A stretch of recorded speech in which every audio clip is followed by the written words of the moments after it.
Hello everyone, it's Shane Kanto, your Wasteland reviewer, and I'm here to review False Positive, and this is a new Hulu original film from the mind of Ilana Glazer and John Lee. And I've been a huge fan of Ilana Glazer since I had started watching Broad City, probably back in, I think, 2017. I had started watching the show, and I became quickly a big fan, and Ilana had this next level kind of energy and charm about her, and I love the work that she did. And you have Rough Night and Broad City, and now you have Ilana taking things to a whole other level in False Positive with this horror thriller focusing on a woman who is desperately trying to get pregnant, and her husband uses a connection to a mentor of his to get this special kind of vitro fertilization, and boom, she's pregnant. And she has 3 kids in there, including a young daughter who she's really excited to bring into this world named Wendy. But things start getting weird, and, well, that's the funny thing, from the beginning, things are a little off-putting, but we'll get there. And from here, Ilana Glazer has such a unique perspective and crazy idea for this film, and it goes there, and it's bold, and I appreciate that about her, and her performance is really endearing. It's something different because it's a whole different kind of gear than I've seen her perform in most works. This isn't high energy, high strung, neurotic, and just to the wall. She is pretty reserved, and you see her slowly going through this descent and dealing with, is she being gaslit by her husband and this doctor and the other people in her lives? And you start feeling like, what's going on here? And that is really effective, and that leads into John Lee, who directs this film, who brings a real sense of energy and perspective, and there's a whole level of tension and suspense that he's able to pack into every scene. Now, it's a bit tricky because from technical aspects, there's some great work here. There's some great camera work. There's one particular shot that really stuck out to me, and this is from Pavel Pogorzelski, who was a cinematographer on Hereditary and Midsummer, and it makes so much sense because, boy, is this a crisp-looking film. It has this sleek, high society, like upper-class New Yorker kind of look to it. And all the framing and how each shot is taken.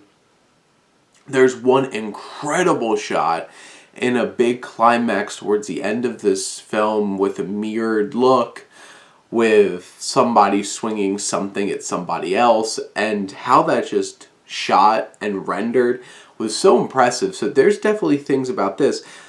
One of the biggest issues with the film is it's one of those kinds of films, does it go too far in trying to gaslight its character to the point where it really messes with the audience, to the point where it's like you really don't understand what's going on anymore, and you lose your connection to the film. Because I definitely got there at least a few times, and I'm just like, I think this is too far, and like I'm at the point where I'm legitimately confused about what the hell's going on in the film, instead of like more of a, it's keeping me on edge. What's going on here? I'm like, legitimately, what the hell's going on here? I don't understand.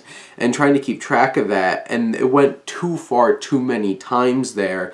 And that became hard to distinguish what was real. And at that point, you start losing, did that really happen? Am I supposed to feel bad about this? And like, is there emotional weight to this?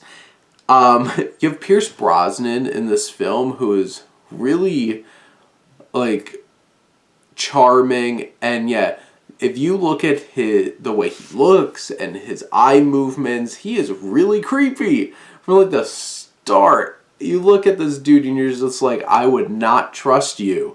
But like Pierce Brosnan does what Pierce Brosnan can and put on that charm. You also have Gretchen Mol and Sabina Gadecki, who are his two nurses, who also like really utilize their looks and to really build some tension and mystery and intrigue, because you start wondering who's involved with whom, and you're starting to question what possibly could be going on.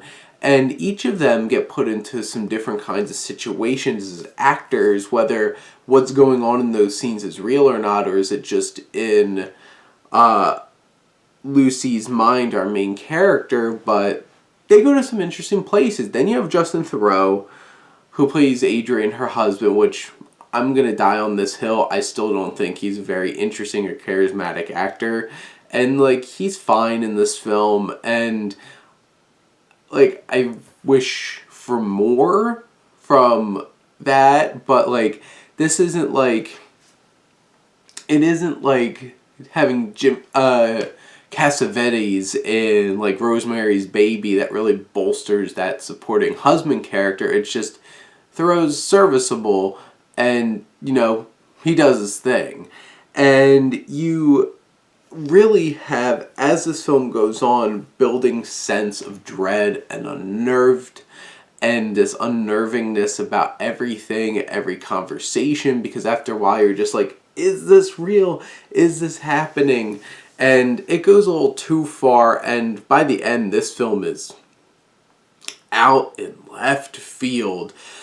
I appreciate the boldness. I don't think it fully worked, and the final shots of this is really off-putting, and I'm sure people are going to be like, what the F did I just watch? Because that's exactly how my girlfriend reacted to it, including myself sitting there like, what the F?